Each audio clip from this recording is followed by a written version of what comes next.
아가서 8장 13절과 14절 말씀을 봉독하겠습니다. 너 동산에 거한 자야, 동무들이 내 소리에 귀를 기울이니 나로 듣게 하려무나.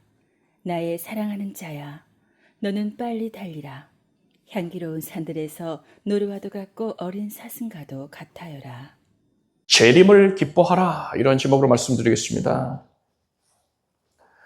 우리나라의 경제 발전이 한창이었던 1970년대부터 또 80년대까지 우리나라의 많은 건설 기술자분들이 중동 나라로 가서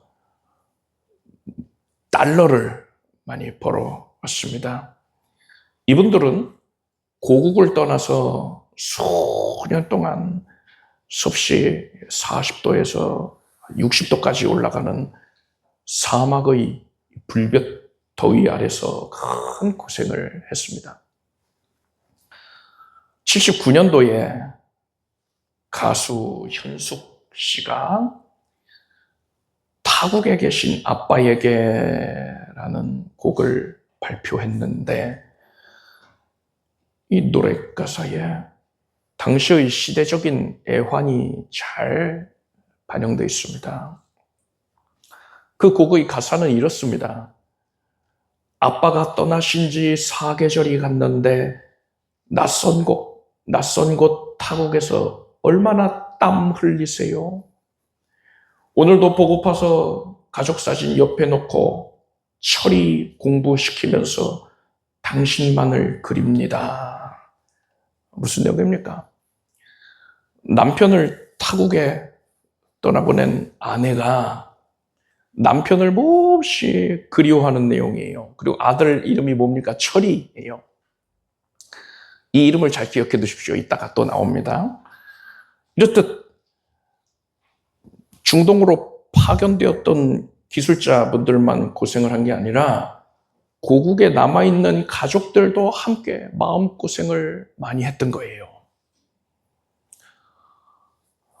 오늘날 같으면은 그래도 영상통화를 하면서 얼굴을 보면서 근황을 묻고 할 수 있잖아요.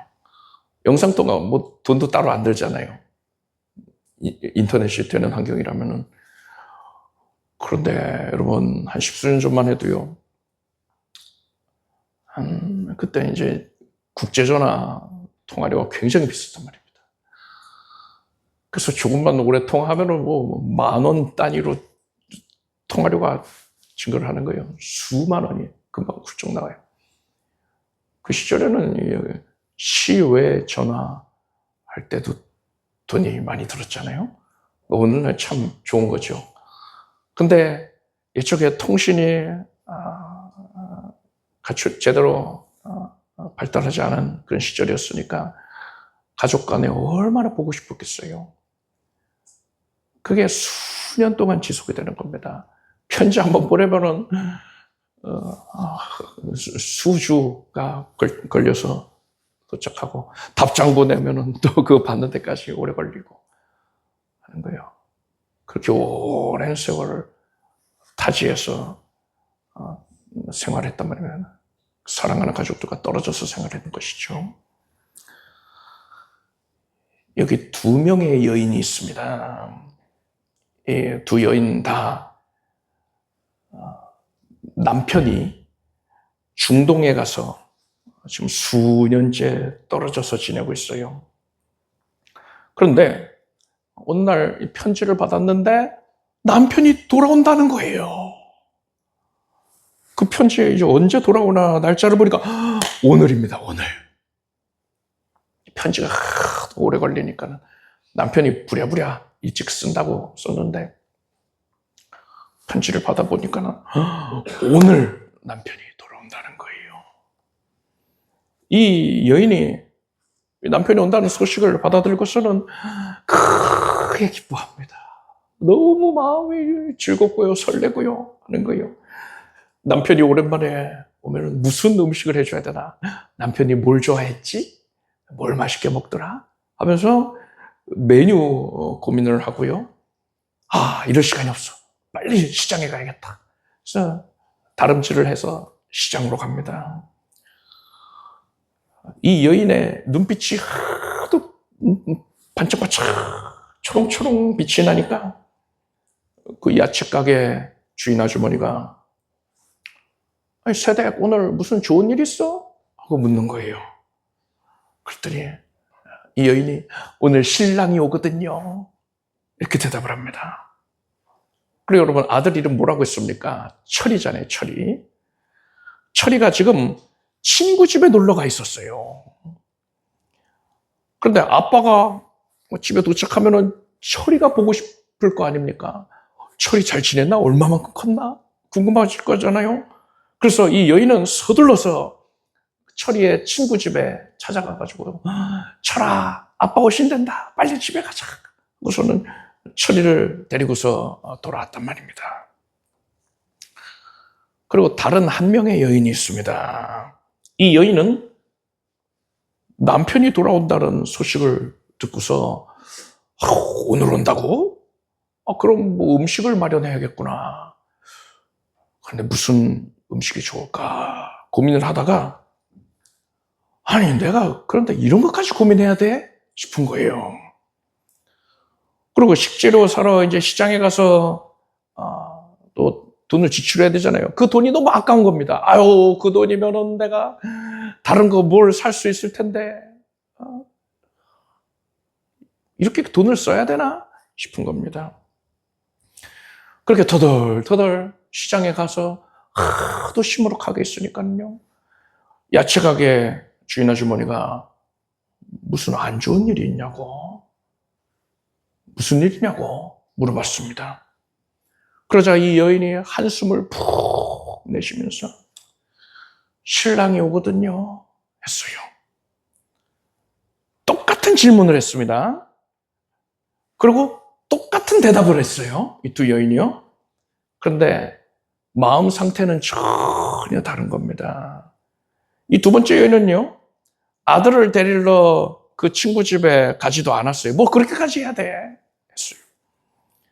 이 두 번째 여인은 누가 봐도 남편을 사랑하지를 않는 겁니다. 남편을 사랑한다면 첫 번째 여인과 같은 모습을 보일 수밖에 없는 것이지요. 성경은 예수님이 성도의 신랑이 되시고 성도는 그의 신부다라고 하셨어요.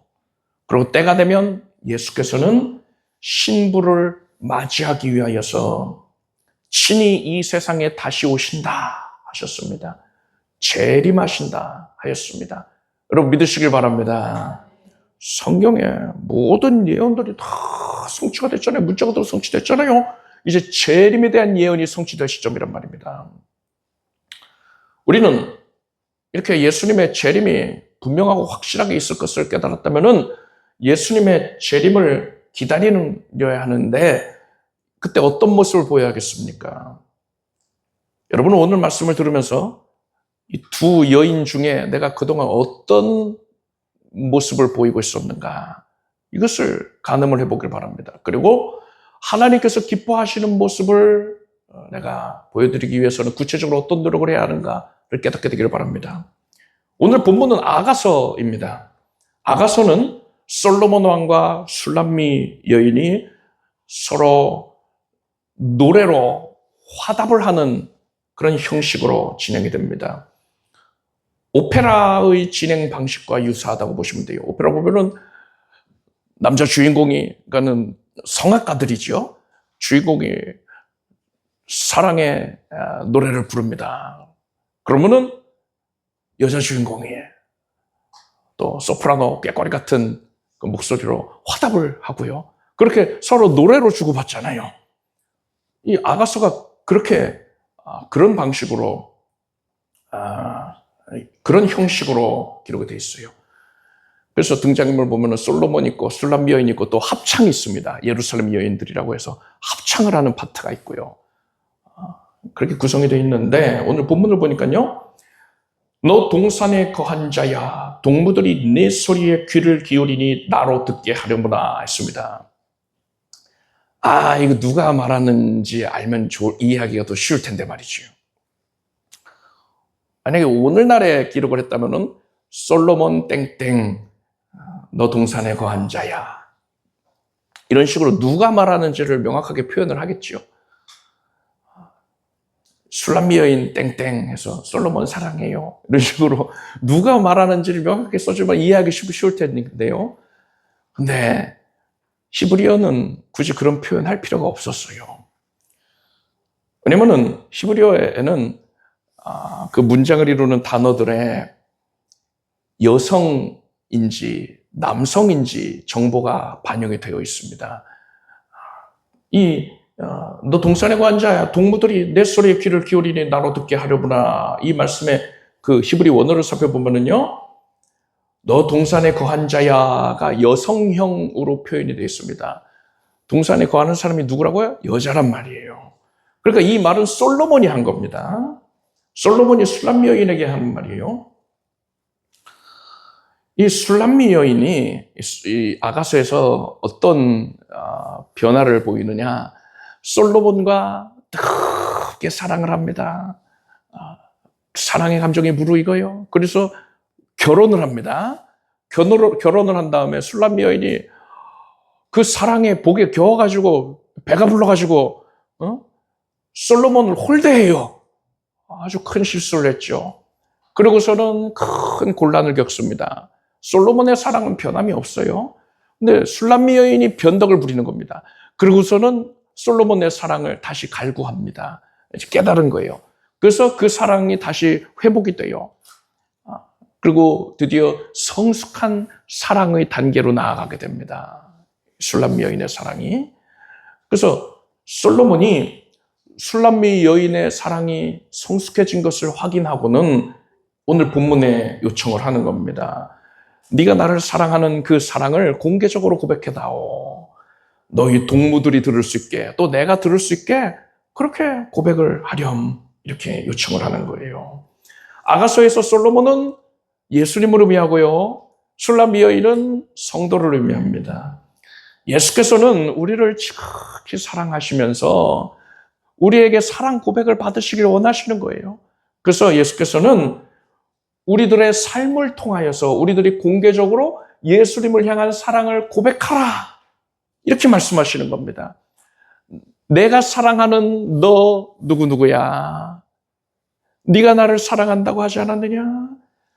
너의 신앙을, 너의 사랑을 나에게 고백하렴. 내가 그것을 듣기를 원하노라. 이렇게 예수께서 지금 우리에게 말씀하고 계시는 것입니다. 이러한 요청을 들은 술람미 여인이 이렇게 고백합니다. 그게 14절이에요. 나의 사랑하는 자야, 너는 빨리 달리라. 향기로운 산들에서 노루와도 같고 어린 사슴과도 같아요라. 아니, 사랑 고백을 해라 했더니 노루와도 같다? 사슴과도 같다? 이러는 거예요. 갑자기 뜬금없는 얘기를 하잖아요.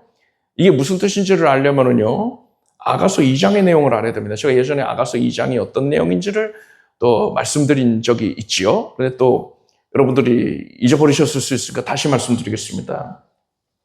아가서 2장에서 술람미 여인이 2장 8절을 보니까 나의 사랑하는 자의 목소리로구나. 보라, 그가 산에서 달리고 작은 산을 빨리 넘어오는구나 라고 했습니다. 이 시기는 결혼하기 전이에요. 그러니까 연애를 한창 할 때입니다. 연애가 이제 막 시작돼서 이제 한참 푸릇푸릇할 때예요. 솔로몬이 궁궐에서 이제 나란 일을 보고 있었을 것인데 술람미 여인이 너무 보고 싶은 거예요. 밥 먹을 때도 술람미 여인이 떠오르고, 무슨 서류에 이제 사인을 해야 되는데 결제 서류 같은 거 볼 때도 술람미 여인이 떠오르고 하는 겁니다. 그래서 안 되겠다, 보고 와야겠다 하고서는 왕이 술람미 여인에게 찾아갑니다. 근데 이 술람미는 이 사람의 이름이 아니에요. 여인의 이름이 술람미인 게 아니고요. 그 여인이 사는 지역의 이름입니다. 술람미가 아마도 이 수넴 지역을 의미하는 것으로 보이는데, 이 술람미 여인은 특별히 수넴 지역 안에서도 산속에 자리 잡은 촌동네, 시골 촌동네에 살고 있었어요. 왕이 술람미 지역으로 행차를 하는 것이니까요. 왕이니까 마차를 탔겠죠. 아니면은 말을 탔을 겁니다. 그런데 마차나 이 말의 경우에는 잘 닦인 도로를 통해서 가야 되잖아요. 근데 이 술람미 여인은 산속에 촌동네에 살고 있었다니까요. 거기까지는요, 길이, 우선 산을 올라가는 울퉁불퉁한 그 산길이 있고, 제법 잘 닦인 길도 있는데, 그거는 크게 우회를 해가지고 그 술람미 동네로 들어가는 겁니다. 그러니까 마차와 말을 타고서는 가려면은 한참이 걸리는 거예요. 그냥 산길로 올라가면은 빨리 도달할 수가 있는데 크게 우회를 해야 되는 겁니다. 그래서 이 솔로몬이 마차에서 내렸어요. 도저히 기다리지를 못하겠는 거예요. 너무 빨리 보고 싶어가지고. 그래서 이 솔로몬이 마차에서 뛰어내려가지고서는 술람미 여인에게 이제 산길을 올라서 들판을 지나서 술람미 여인에게 달려가는 겁니다. 그런데 술람미 여인이 솔로몬의 목소리를 들었다라고 했어요. 무슨 말입니까? 솔로몬이 술람미 여인에게 달려가면서 그냥 조용히 나아간 게 아니라 술람미 여인의 이름을 부르면서 갔던 거예요. 순이야 하면서 그 이름을 크게 부르면서 가는 거예요. 좀 창피할 법도 한데 사랑에 눈이 멀어가지고 그러질 않는 겁니다.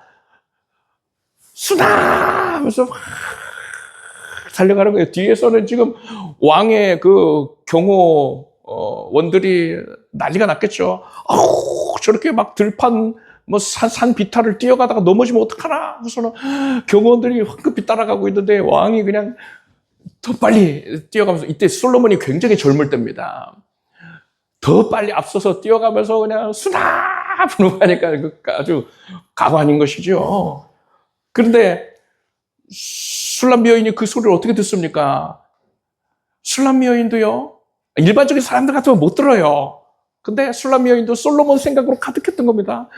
그 목소리 떠올리면서 너무 보고 싶은 거예요. 간절한 거예요. 그러고 있는데 저 멀리서 술람미 여인아, 수나, 그 목소리가 아주 멀리서 아련하게 들리는데 이게 무슨 소리야? 귀가 번뜩 뜨이는 거예요. 솔로몬의 목소리가 아닌가? 다른 사람 같으면 모를 텐데 술람미 여인은 들리는 거예요. 저 멀리서 솔로몬이 뛰어오는 거예요. 수나, 경호원들 난리가 나가지고 뛰어오는 그 모습이 보이는 겁니다. 그것도 다른 사람들 같으면 못 볼 텐데 워낙에 깊은 관심을 가지고 있으니까는 보이는 겁니다. 자, 이때에 술람미 여인이 솔로몬을 발견하고는 어떤 반응을 보였겠습니까? 여러분, 연애 초창기인데 저 멀리서 지금 남자친구가 달려오고 있어요. 기습 방문입니다. 휴대폰 없잖아요. 갑자기 방문을 한 거예요. 그러면 어떤 반응을 보일까요? 이 술람미 여인이 깜짝 놀라가지고요, 재빨리 거울 앞에 앉는 겁니다. 지금 평소에 일하고 있잖아요. 집안일 하랴, 포도원도 가까이야죠. 또 양들도 돌봐야 된단 말입니다. 그런데 화장하고 그 일을 할 리가 없잖아요. 그래서 그냥 부스스하게 머리 한번 질끔 동여매고서 그냥 집안일 하고 있었는데 솔로몬이 나타난 거예요. 그러니까 비상입니다, 비상. 재빨리 그냥 분칠을 하고 풀 메이크업을 하는 거예요. 이어서 술람미 여인이 이렇게 말합니다. 2장 9절 보니까 나의 사랑하는 자는 노루와도 같고 어린 사슴과도 같아서 우리 벽 뒤에 서서 창으로 들여다보며 창살 틈으로 엿보는구나. 이게 무슨 말입니까? 솔로몬이 술람미 여인의 집에 도착했는데 문을 열고 들어오질 않는 겁니다. 집 벽 뒤에서, 바깥에서 창틈으로 술람미 여인을 엿보고 있는 거예요. 그런데 술람미 여인은 그걸 다 눈치채고 있는 겁니다.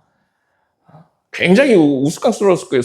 솔로몬이 엿보고 있고 경호원들을 가까이 오지 못하게, 가까이 오면 들킬 테니까요. 저기 멀리 가 있으라고 해서 경호원들도 쭈뼛쭈뼛 눈치 보고 있고, 술람 여인은 지금 솔로몬이 지켜보고 있는 거 알면서도 모르는 채 하고 있는 거예요. 아마도 이 술람 여인은요, 솔로몬이 이제 드디어 문을 두드리면은요, 전혀 예상치 못했다는 듯이 깜짝 놀라 하면서, 어머나, 어떡해, 나 화장도 못했는데 하면서 솔로몬을 맞이할 겁니다. 그냥 완전히 꽃단장을 해놓고서는, 나 그냥 평소 모습 그대로인데, 이럴 거예요. 자, 그렇게 술람 여인은 솔로몬의 시선을 의식하면서 최대한 고상하게 집안일을 하고 있는 겁니다. 청소하고 뭐 설거지하고 있겠죠. 근데 이제 어머니는 모르죠. 아무 상황을 모르죠. 얘야, 이것 좀 와서 이것 좀 도와다오 하니까는, 평소 같았으면 이 술람 여인이, 엄마, 오빠들 좀 시켜요. 왜 나만 시켜요? 너무 힘들어요. 이렇게 투정을 할 텐데, 솔로몬이 지켜보고 있잖아요. 그러니까, 이것 좀 도와다오 엄마가 하니까, 네 어머니 하고 달려가가지고서는 기쁘게 일을 거두는 겁니다. 엄마가 눈이 휘둥그레지는 거죠. 얘가 도대체 왜 이러나. 제가 이렇게 생생하게 자세하게 묘사를 해드리려면요, 술람 여인과 이 솔로몬 간의 설레는 분위기를 알아야 된다는 거예요. 그래야지 이해할 수가 있어요. 지금 이 연애 초창기에 술람 여인은 솔로몬을 사랑하면서 그 몽글몽글한 감정 가운데에 솔로몬을 가리켜 뭐라고 했습니까? 노루와도 같고 어린 사슴과도 같다, 이렇게 표현을 했단 말입니다. 그런데 오늘 본문에서 술람 여인이 또 뭐라고 합니까? 솔로몬이 술람 여인에게 나에 대한 사랑을 고백하라 했더니, 나의 사랑하는 자야, 너는 빨리 달리라. 향기로운 산들에서 노루와도 같고 어린 사슴과도 같아요라 했어요. 솔로몬이 달려오던 그 시절을 술람 여인이 떠올리면서, 당신은 노루와도 같습니다, 사슴과도 같습니다 하는 거예요. 지금 술람 여인은 오늘 본문 당시에 드디어 성숙한 신앙의 단계에 이르게 됐다 했잖아요. 그런데 이러한 술람 여인은 처음 사랑을 시작할 때 가졌던 그 감정을 가지고서 솔로몬을 바라보고 있는 겁니다. 우리는 이것을 통해서 술람 여인이 솔로몬을 향한 처음 사랑을 회복했다는 것도 알 수 있죠. 그리고 성숙한 사랑이라는 것은 바로 처음 가졌던 그 사랑을 회복하는 것이다 라는 것도 알 수 있습니다. 술람 여인은 솔로몬 내게로 빨리 달려오세요 라고 했어요. 여러분, 예수께서 우리가 예수님께 사랑을 고백하기를 원하신다 했는데, 예수께서 원하시는 그 정답, 사랑 고백의 정답이 바로 여기에 담겨 있습니다. 예수님 속히 오십시오 하는 이러한 고백을 예수께서 받으시기를 원하시는 거예요. 그래서 사도 요한은요, 요한계시록의 마지막 부분에서 이것들을 증거하시니가 가라사대 내가 진실로 속히 오리라 하시거늘 아멘 주 예수여 오시옵소서, 이렇게 고백하였던 것입니다. 따라서 예수 그리스도의 신부인 우리들은 뭐라고 고백해야 됩니까? 예수님, 내가 예수님을 간절하게 사랑합니다. 내게 빨리 오시옵소서 해야 되는 거예요. 예수께서는 우리가 이런 고백하는 것을 가장 기뻐하시고요, 우리가 이러한 고백을 할 수 있도록 이끌어 주십니다. 이끄시기 위해서 다양한 방법으로 역사하시는데, 그 중에 가장 대표적인 방법이 무엇이냐? 성도에게 때때로 고난을 허락하시는 것입니다. 주 313년에 로마 제국에서 기독교를 공식적으로 인정을 합니다. 이제부터 예수 믿어도 돼. 예수 믿는다고 벌 안 줄게 했어요. 근데 그 전까지는 예수 믿으면 죽임 당했습니다. 기독교인들을 크게 핍박했어요. 로마 제국에서 왜 기독교인들을 핍박했느냐? 로마 제국에서 백성들에게 로마 황제는 신이다, 신으로 섬겨라 하고 로마 황제를 위한 신전을 여기저기 만들어 놓고 황제를 숭배하게 했단 말입니다. 황제를 숭배하기만 하면 너희들이 다른 무슨 신을 섬기든 그거는 터치 안 할게 했어요. 그래서 이제 세계 각 지역의 사람들은 좋다, 로마는 역시 다르다 하면서 로마 황제 섬기고 자기들의 신 또 섬기고 했단 말입니다. 그런데 기독교인들은 그렇게 못하지요. 신은 오직 한 분, 참되신 하나님밖에 없단 말입니다. 예수 그리스도의 하나님만 유일한 신이시란 말이에요. 그런데 다른 신이 어디 있습니까? 다 우상이잖아요. 그래서 우상 숭배 못한다. 거부를 합니다. 그래서 로마 제국에게 기독교인들이 아주 크게 미운털이 박힌 거예요. 그러던 중에 로마 시내에 큰 불이 납니다. 큰 화재가 났어요.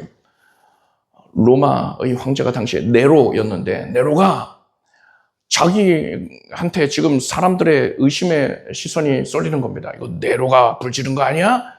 네로가 이 궁궐을 다시 짓겠다는 명분을 얻으려고 불 지른 것 같아. 우선 수만 명의 로마 시민들이 집을 잃게 됐는데 이걸 로마 황제 때문이다.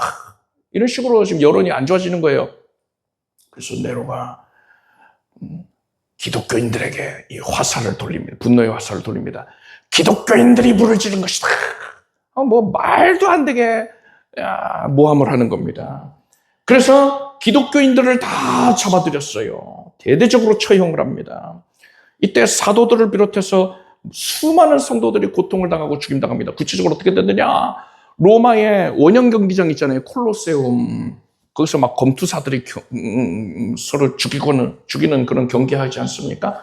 그 콜로세움에다가 이 성도들을 가운데에다가 세워놓고 며칠을 굶주린 맹수들을 풀어놓는 거예요.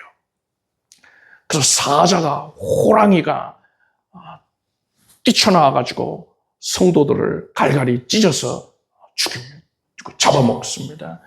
그 모습을 로마 시민들한테 보여주면서 구경거리를 제공해 주는 거예요. 그리고 또한 십자가에다가 성도들을 못 박아 달고 그 아래에는 불을 피웠습니다. 불태워 죽이는 거예요. 성도들이 이런 극렬한 고통을 당하면서 무엇을 소원했겠습니까? 주님, 빨리 오시옵소서. 그래서 이 고통을 끝내주세요. 하나님의 공의로 심판해 주십시오. 우리를 구원해 주십시오. 이렇게 호소했던 거예요. 즉 이들은 성경에 나와 있는 대로 아멘 주 예수여 오시옵소서 이렇게 외쳤던 것입니다.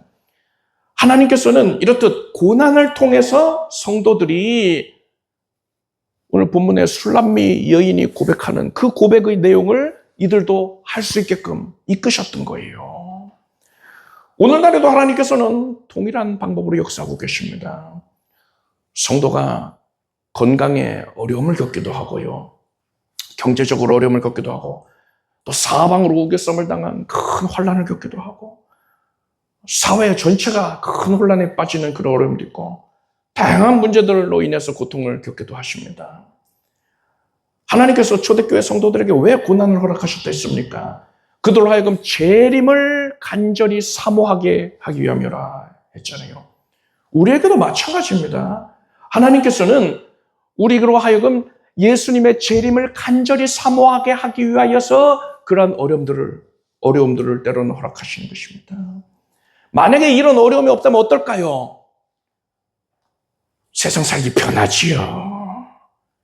세상에서의 삶에 만족하지요. 그래서 결국 세상을 사랑하게 되는 겁니다. 여기가 좋사오니 하는 거예요.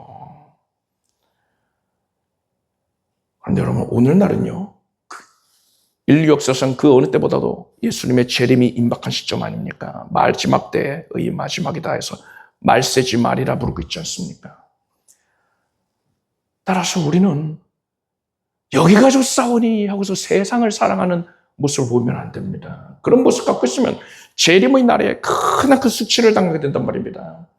그래서 예수께서는 오늘날 이 마지막 때의 교회들이 성도들이 정신을 차리고 예수님의 재림을 대비하게 하기 위해서 예수님의 재림을 사모할 수밖에 없도록 우리 각자의 삶 가운데에 때로는 고난을 더하시기도 하는 것입니다. 경제적인 어려움을 갖고 있습니까? 여러분, 예수께서 재림하시면은요, 우리는요, 왕의 권세를 행하게 됩니다. 실제로 왕의 권세를 받아서 왕의 권세를 발현하게 됩니다. 통치자가 되는 거예요. 하나님의 부요하심을 받아서 그것을 나의 것으로 누릴 수 있게 되는 것입니다. 여러분, 세상에서 여러 가지 결핍을 겪게 되거든 예수님의 재림을 더 사모하길 바랍니다. 건강의 어려움을 겪고 있습니까? 성경은 예수님이 재림하실 때 성도가 부활의 몸, 신령한 몸을 입게 된다 했습니다. 이 몸은 더 이상 아프지 않아요. 죽지 않아요. 강한 몸입니다. 육신의 연약함을 겪을 때에 예수님의 재림을 더욱 사모하길 바랍니다. 사랑하는 성도가 이 세상을 떠남을 인하여서 가족들이 먼저 떠남을 인하여서 그것을 인해서 아파하고 있습니까? 재림의 날에는요, 먼저 떠나간 모든 성도들이 부활해서 우리는 기쁨으로 재회하게 될 것입니다.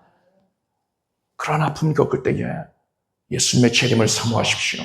이렇듯 여러분은 이 땅에서 예수님을 섬기는 과정 가운데에 겪게 되는 모든 어려움의 제목, 아픔의 제목, 그것을 대할 때에 그 모든 것들로 인하여서 더더욱 예수님의 재림을 간절하게 사모하시길 바랍니다. 이제 우리는 재림을 사모해야 된다. 재림을 기뻐해야 한다라는 걸 알았어요. 그러면 어떻게 해야 됩니까? 예수님 어서 빨리 오십시오 라고 마라나타 이렇게 외치기만 하면 됩니까? 입술의 고백에만 그치면 안 되고요. 우리의 삶을 통해서 행함으로 그것이 드러나야죠. 그렇다면 정녕 주의 재림을 기뻐하는 자는 어떤 모습을 보여야 되는 겁니까? 재림을 기뻐하는 사람이 보여야 할 가장 필수적인 모습은 전도에 힘쓰는 겁니다. 예수께서 비유로 말씀하시기를 주인이 큰 잔치를 배설하고 종들을 보내어서 사람들을 초청했습니다. 주인이 종에게 이르되 길과 산을가로 나가서 사람을 강권하여 데려다가 내 집을 채우라 했습니다. 예수께서 재림하실 때에 이 세상에는 7년간의 환란이 시작이 될 것입니다. 그리고 동시에 천국에서는 7년간의 혼인잔치가 시작이 되는 것입니다. 우리가 예수님의 재림을 정녕 기뻐한다면 그 잔치를 배설하신 예수님을 기쁘시게 해드리기 위해서 최대한 많은 사람들을 잔치로 초청을 해야 되는 거예요. 예수께서는 내가 너희에게 이르노니 이와 같이 죄인 하나가 회개하면 하늘에서는 회개할 것 없는 의인 99을 인하여 기뻐하는 것보다 더하리라 하셨습니다. 앞에 제가 얘기해드렸던 그 중동에 갔던 남편이 돌아오면 아들 이름 뭐라고요? 철이잖아요. 철이를 보고 싶어 할 것이니까 아내가 그 철이의 친구 집에까지 찾아가서 철이를 데려오는 수고를 기꺼이 한다고 하지 않았습니까?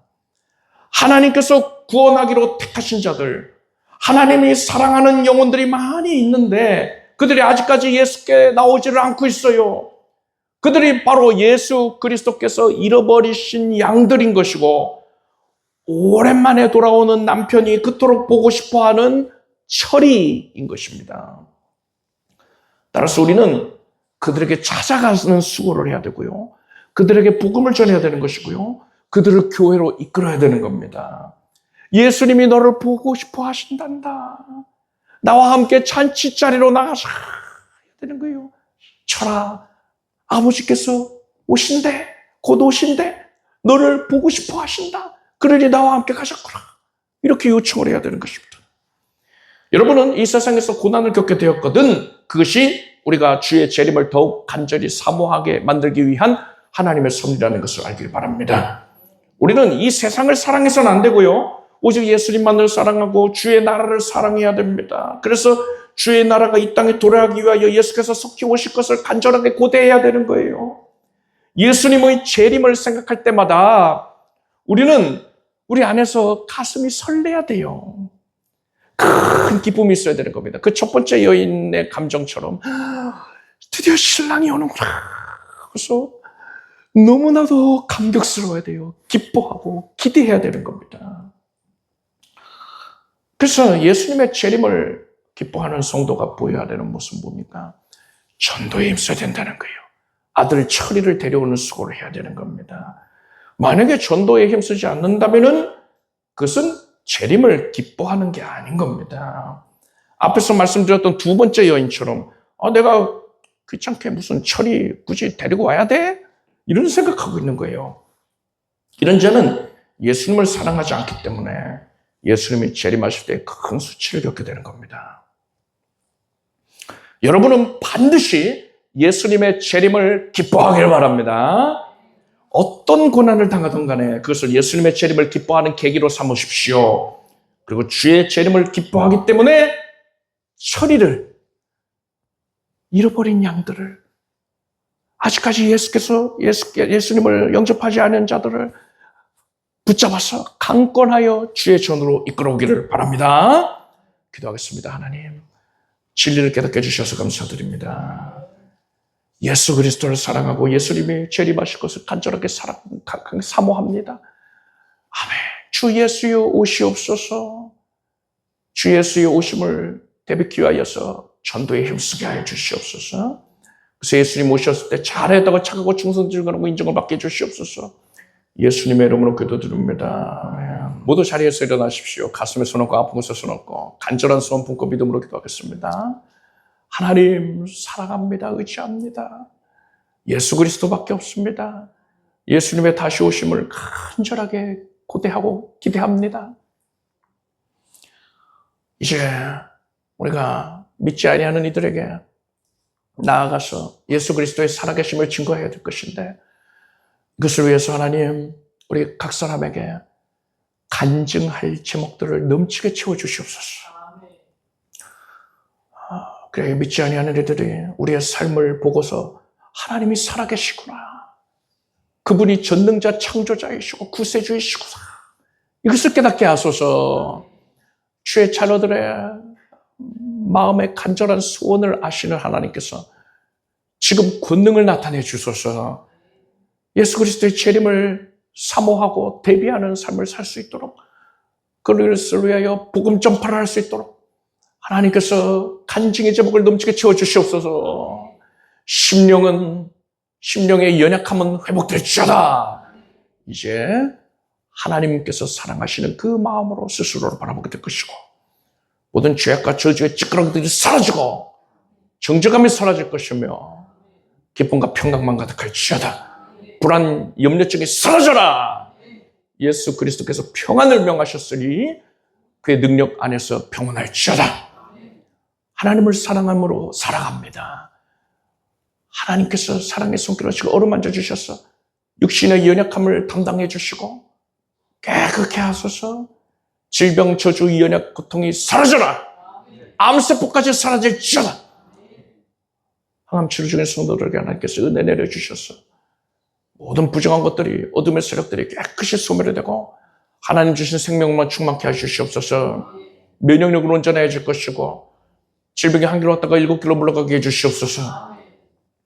하나님께서 강건케 하셨으니 머리부터 발끝까지 뼈, 마디, 관절, 골수가 각 장기들이 새 힘을 얻겠습니다. 모든 수치는 정상이 되어라. 하나님의 능력의 역사로 말미암아서 모든 연약이 사라졌고 강함이 되었습니다.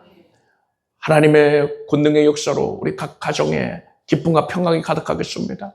재림에 대한 간절한 열망이 가득하겠습니다. 우리 온 가족들의 바라고 소원하는 바가 예수 그리스도의 뜻 안에서 성취되게 해주시옵소서. 닫혀있던 문들이 열려질지어다. 만남의 복을 허락하소서. 교제의 복을 허락하소서. 많은 이들에게 예수 그리스도를 증거할 수 있도록 선한 영향력의 은사도 주시옵소서. 지혜와 총명을 도하여 주시고 학업 간의 진보와 향상을 이루게 하여 주시옵고, 하나님의 은혜로 진하게 또한 취업의 길이 열리게 해 주시옵소서. 산업의 현장에서 으뜸되게 하여 주시고 하나님의 능력의 역사로 말미암아서 또한 날마다 진보와 향상이 있게 하시고 으뜸되게 하여 주시옵소서. 물질의 어려움을 해소하여 주시옵소서. 하나님의 능력의 영의 역사로 말미암아 기름지고 창택해 될지어다. 간절히 구하고 있는 제목이 예수 이름으로 성취되는 것을 보고 기뻐할지어다. 예수님의 이름으로 기도드립니다. 믿은 대로 될지어다. 박수 응원하겠습니다. 자리에 앉으십시오. 준비하신 예물을 정성된 마음으로 드리겠습니다. 드리신 예물을 위해 축복기도 하겠습니다. 하나님 사랑하는 마음으로, 감사의 마음으로, 하나님을 기뻐하고 재림을 고대하는 마음으로 예물을 올렸습니다. 하나님께서 아름답게 여겨주시옵소서. 거두어 주소서. 주의 백성들의 삶의 현장 가운데에 감사와 간증의 제목이 넘쳐나게 해주시옵소서. 예수님의 이름으로 기도드립니다. 아멘. 교회 소식 말씀드리겠습니다. 모든 성도님들은 구역예배에 성실하게 참석하시기 바랍니다. 그래서 가장 좋은 것은 여러분 각 가정이 또 삶의 현장, 직장에서 구역예배가 이루어지면 제일 좋죠. 그래서 우리의 삶 전체가 예배가 되게 해야 되니까요. 근데 이제 사정이 여의치 않으신 분들은 교회에 모이셔서 이렇게 예배를 하시는 것도 아름답습니다. 중요한 건 뭐냐? 구역 예배에 성실하게 참석하시기 바랍니다. 구역장님들 중심으로 해서 빠진 인원 없도록 챙기시고 또 이끌어 주시기를 바랍니다. 그래서 구역장님들은 그렇게 구역 예배 잘 이루어졌다는 것을 저한테 또 보고서를 통해서 알려주시면 감사하겠습니다. 우리 주 예수 그리스도의 무한하신 은혜와 하나님 아버지의 사랑과 성령님의 교통하심에 예수 그리스도의 다시 오심을 기뻐하는, 기대하는, 사랑하는 모든 주의 자녀들 위해 영원토록 함께 없시기를 축원합니다.